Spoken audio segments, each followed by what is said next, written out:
Oke, Assalamualaikum warahmatullahi wabarakatuh semuanya.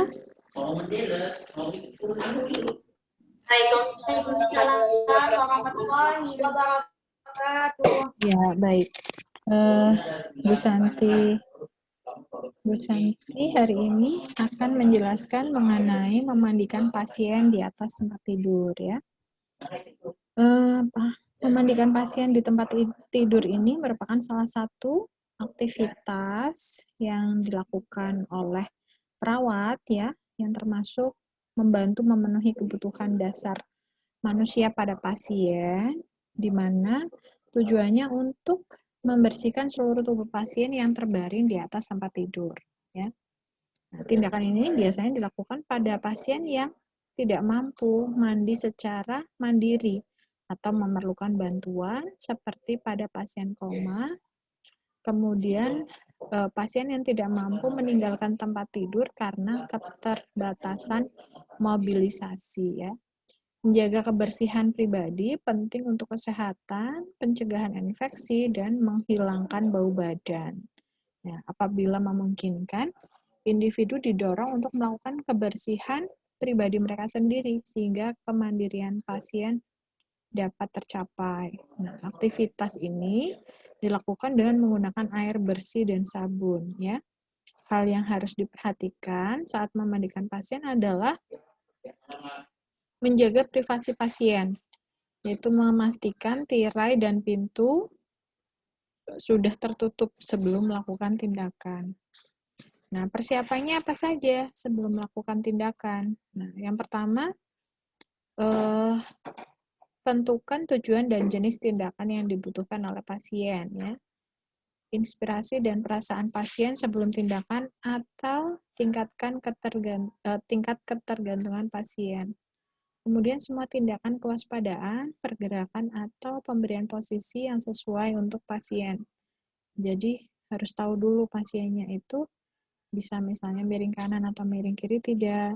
Berarti kita perlu bantuan keluarganya tidak dalam kita untuk membantu pasien mandi di atas tempat tidur. Kalau misalnya kita butuh bantuan dari keluarga pasien satu orang, nggak apa-apa, kita minta dibantu, gitu ya. Kemudian perawat lain yang mungkin diterima pasien, misal terapi fisik atau sinar X, untuk mengkoordinasikan semua aspek perawatan, kesehatan, dan mencegah keletihan yang tidak perlu terjadi.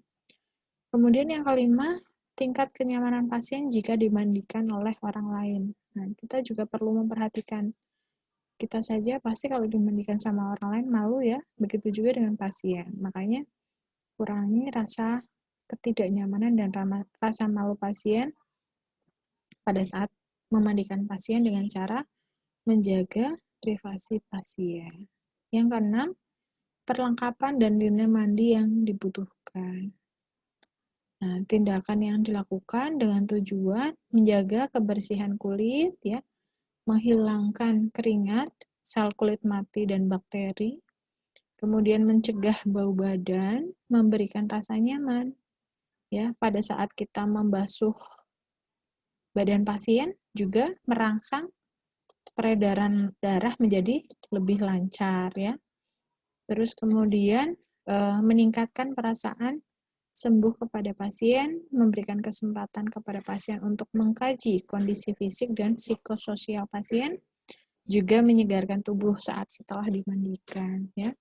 Kemudian alat dan bahan yang diperlukan adalah termometer air untuk mengecek suhu air ya, harusnya hangat, kemudian 2 buah baskom berisi air hangat 43-46 derajat Celcius, 3 buah wastafel ya untuk sabun, kemudian air bersih dan air yang untuk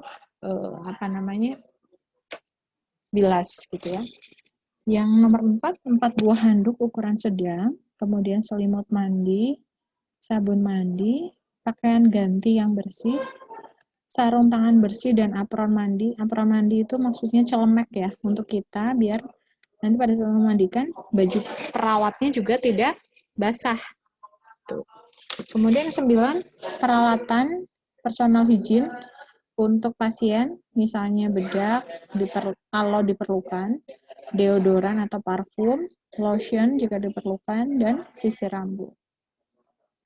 Kemudian tempat untuk pakaian kotor atau kantong disposable, kemudian sikat kuku, bengkok, dan pantom itu kalau di skillet ya, di lahan tidak perlu ke pasien langsung ya, bisa ya.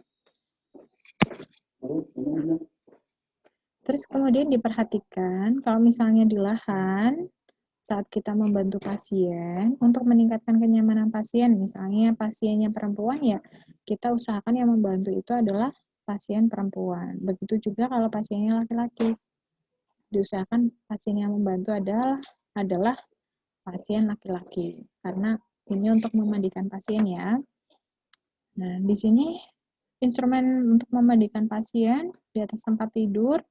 Yang pertama, fase orientasi ya. Selalu jangan lupa mengucapkan salam dan memanggil nama pasien. Nah, jangan sampai udah dimandikan, sudah selesai ya, ditanya, "Ini Pak Denny misalnya. Pak Denny kan ya?" "Bukan, saya Pak Ibrahim." Loh, salah pasien ya. Padahal Pak Ibrahim ini bisa mandi sendiri di toilet ya, di kamar mandi. Udah dimandiin, udah selesai, ternyata salah pasien ya kan? Terlalu rajin ya perawatnya ya. Kemudian nomor 2, memperkenalkan diri. Nomor 3, menjelaskan tujuan tindakan. Nah, menjelaskan ke pasien ya. Tadi kan sudah memperkenalkan diri, sudah tanya namanya. Betul ini Pak Denny? Pak Denny ya. Nah, Pak Denny sudah mandi atau belum? Belum. Kenapa belum? Masih susah untuk ke kamar mandi. Baik Pak, berarti nanti saya bantu ya mandi. Gitu ya. Kemudian dijelaskan tujuannya. Nah, di sini membantu untuk mandi, karena Bapak belum bisa ke kamar mandi, kami bantu untuk mandi di tempat tidur ya Pak, biar badannya lebih segar, diharapkan lebih bersih, lebih cepat sehat, gitu ya. Menjelaskan langkah prosedurnya, jadi memandikannya nanti dari atas sampai bawah ya Pak, dari bagian badan yang atas dulu, baru bagian bawah, gitu. Kemudian, menanyakan kesiapan klien ya. Kalau misalnya pasien belum siap ya jangan dipaksa. Kalian kalau dipaksa mandi nggak mau kan? Ya. Jadi tanyakan dulu kesiapan pasien. Misalnya masih jam 5 pagi mau dimandikan ya dingin ya. Misalnya jam 7, jam 8 sudah cukup siang dimandikan. Terus nanti sebelum dimandikan harus disiapkan dulu tadi alat dan bahannya ya. Maksudnya baju gantinya, terus barang-barang pasien yang mau dipakai, misalnya lotion, deodoran, dan sebagainya ya. Jangan sampai udah selesai mandi, ya, sudah basah, kedinginan, bajunya belum disiapkan. Nanti terlalu lama pasien kedinginan, hipotermi ya. Kemudian fase kerja, mencuci tangan dan mengeringkannya. Nomor 7, mendekatkan peralatan ke pasien. Nah, kalau kita umumnya menggunakan tangan yang sebelah kanan ya, kecuali yang kidal, berarti nanti pasien dan alat-alatnya ditaruh di troli, trolinya taruh di sebelah kanan, tangan dari perawat. Kenapa Bu? Kok sebelah kanan? Biar mudah saat melakukan tindakan, biar cepat, gitu ya. Terus kemudian, selanjutnya, memakai sarung tangan bersih dan apron mandi. Kita, perawat, memakai sarung tangan, terus memakai celemek yang tahan air, supaya pada saat nanti membantu memandikan pasien, kita tidak basah kuyup, ya. Kemudian memasang tirai atau sampiran untuk menjaga privasi pasien. Seperti tadi yang Bu Santi contohkan, dilihat dulu di ruangan situ. Kalau misalnya ada pasien lain yang ikut di ruangan situ, dicek apakah ada penunggu pasien yang lain atau tidak. Kalau ada, silakan menunggu dari keluarga pasien yang lain, diminta untuk keluar dulu sebentar, kemudian pintu ditutup, jendela ditutup, dan tirainya ditutup, supaya pasien merasa nyaman ya. Kemudian, menawarkan pada pasien, kalau memang ingin BAB atau BAK, berarti dipersilakan dulu. BAB dan BAK, pakai pispot ya. Kalau sudah, otomatis dibersihkan dulu genitalnya, baru dimandikan. Nah, terus kemudian mengatur ketinggian tempat tidur. tanyakan kenyamanan pasien. Mau tidur terlentang, ya. Kemudian atau posisi semi fowler, ya, yang setengah duduk. Jadi tanyakan kenyamanan pasien. Kemudian jangan lupa sebelum memandikan, bagian seberang tempat tidur, pinggir tempat tidur itu dipasang dulu bagian sampingnya, biar nanti kalau pasiennya miring ke kanan atau ke kiri, pasiennya tidak jatuh, ya. Terus tempat tidur juga jangan lupa dikunci. Tempat tidur rodanya dikunci biar tempat tidurnya itu stabil, tidak goyang, ya. Kemudian, nah ini posisi pasien mau supin atau semi fowler. Supin itu terlentang, ya, atau semi fowler. Semi fowler itu setengah duduk. Kemudian mengganti selimut dengan selimut mandi. Nah, memandikan dari atas, ya. Yang pertama dari wajah. Dari wajah dibersihkan dulu. Kemudian meletakkan handuk untuk wajah di atas dada pasien dan dimasukkan ke bawah dagu.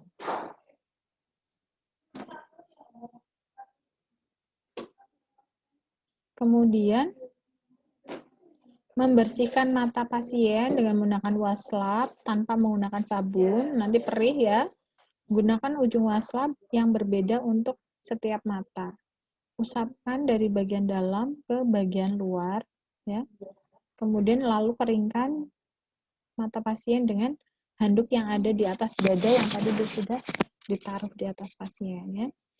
Kemudian membersihkan wajah, telinga, leher dengan waslap. Kemudian mengeringkan bagian wajah, telinga, serta leher pasien. Kemudian pada saat setelah itu adalah membersihkan lengan, ya. Melepas pakaian pasien, sementara pasien tetap tertutup selimut, ya. Jika ekstremitas luka, mulailah melepas pakaian dari bagian yang tidak luka, supaya pasien tidak sakit, ya. Jika pada pasien terpasang infus, lepaskan baju dari yang tidak terpasang infus, ya. Dan periksa ketepatan tetesan infus kalau sudah dilepas bajunya, biar tetap stabil cairan yang masuk. Kemudian membentangkan handuk memanjang pada lengan yang terjauh atau lengan yang berada di seberang perawat, ya.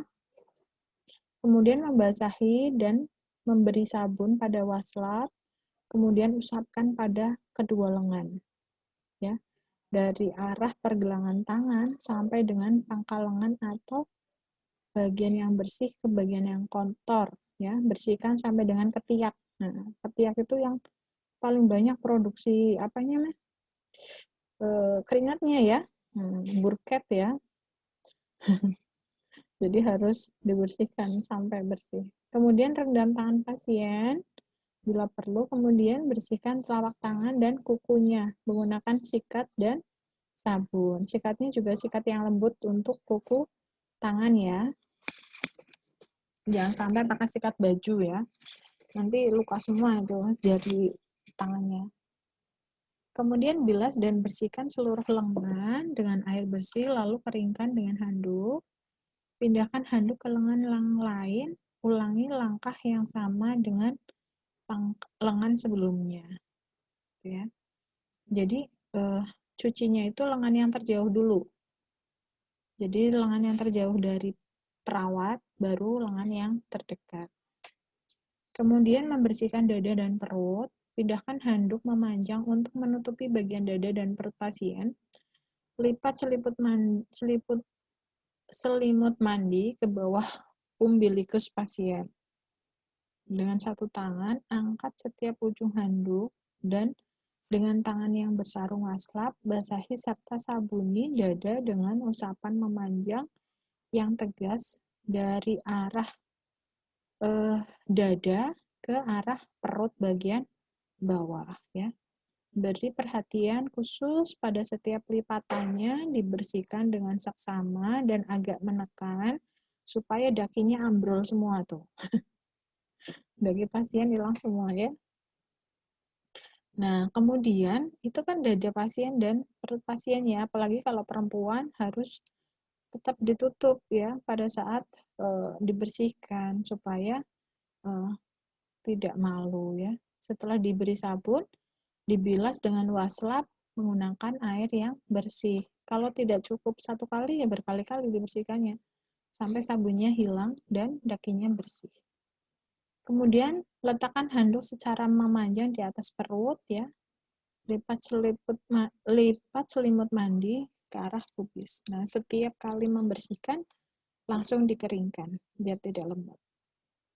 Kemudian satu tangan mengangkat handuk dan tangan yang lainnya membersihkan perut sampai dengan pusat dan lipatan perut. Kemudian dibilas dan dikeringkan dengan handuk. Kemudian setelah kering tutup bagian dada dan perut dengan selimut yang bersih. Jangan pakaikan baju dulu ya, karena bagian punggung belum dimandikan atau dicuci. Terus kemudian membersihkan kaki. Nah, membersihkan kaki ini juga kaki yang terjauh dulu dari perawat, baru yang terdekat. Buka kaki terjauh dengan melipat selimut. Kemudian hati-hati dan jaga perineum atau vagina pasien tetap tertutup. Ya, jangan sampai genitalnya terbuka. Bentangkan handuk memanjang di bawah kaki yang terjauh, usap kaki pasien dengan menggunakan waslap yang sudah dibasahi dan diberi sabun ya. Kemudian agak digosok lebih menekan supaya hilang ya daki-dakinya. Terus kemudian kakinya kalau perlu ditekuk.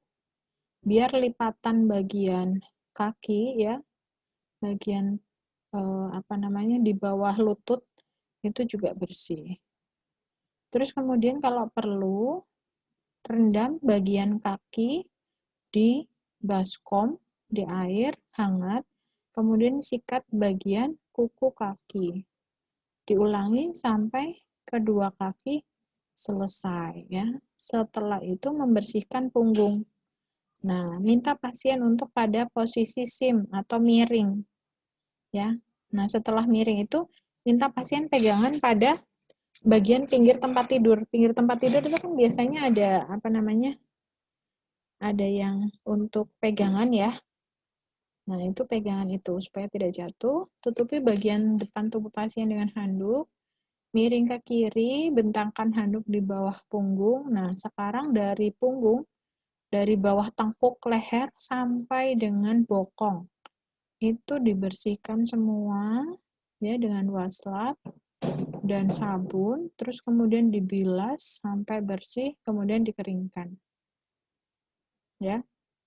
Terus kalau misalnya mau pakai lotion, sekalian dipakaikan lotion pada daerah punggung sampai dengan bokong. Kemudian dikaji juga tanda-tanda luka tekan ya di bagian tulang yang menonjol dan area yang mengalami penurunan sirkulasi karena biasanya orang-orang ini yang tidak bisa mobilisasi atau tidur di tempat tidur terus ya. Kemudian langkah ke-40, bersihkan sisa lotion dan minyak dengan handuk. Kemudian yang terakhir, ini ya, sudah selesai punggungnya, minta untuk posisi terlentang kembali, bersihkan bagian genitalia. Ya. Minta posisi supin, posisi terlentang, kemudian kakinya ditekuk, dilihat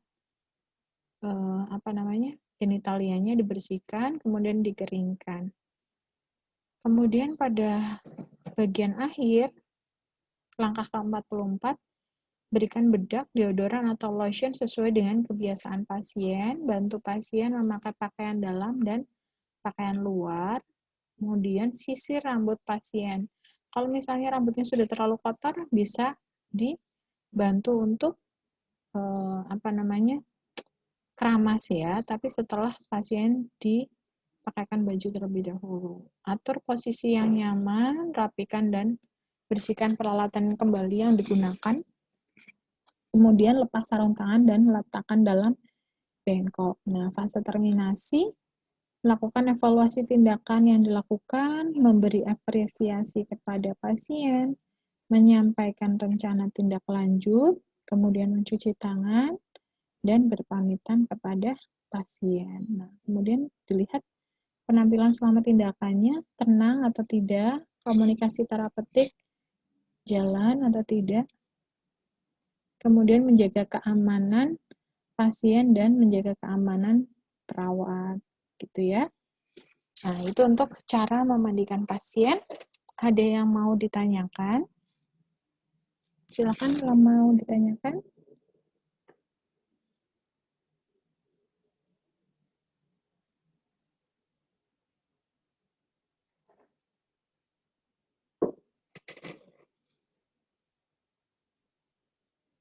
Silakan kalau ada yang mau ditanyakan, masih ada waktu sekitar 4 menit.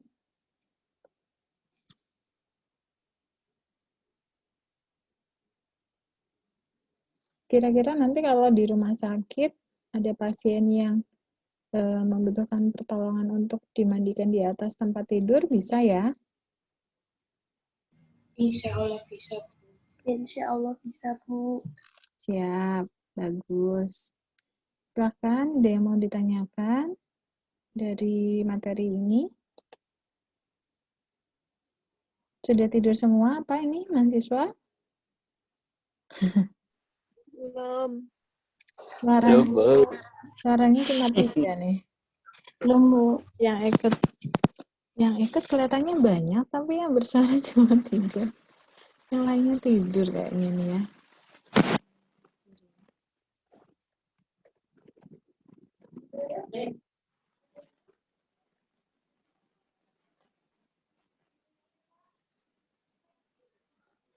Baik, kalau tidak ada pertanyaan, mungkin Bu Santi cukupkan untuk pertemuan hari ini ya. Terima kasih banyak perhatiannya, semoga bermanfaat. Mohon maaf kalau ada salah. Wabillahi taufiq wal hidayah. Assalamualaikum warahmatullahi wabarakatuh. Waalaikumsalam.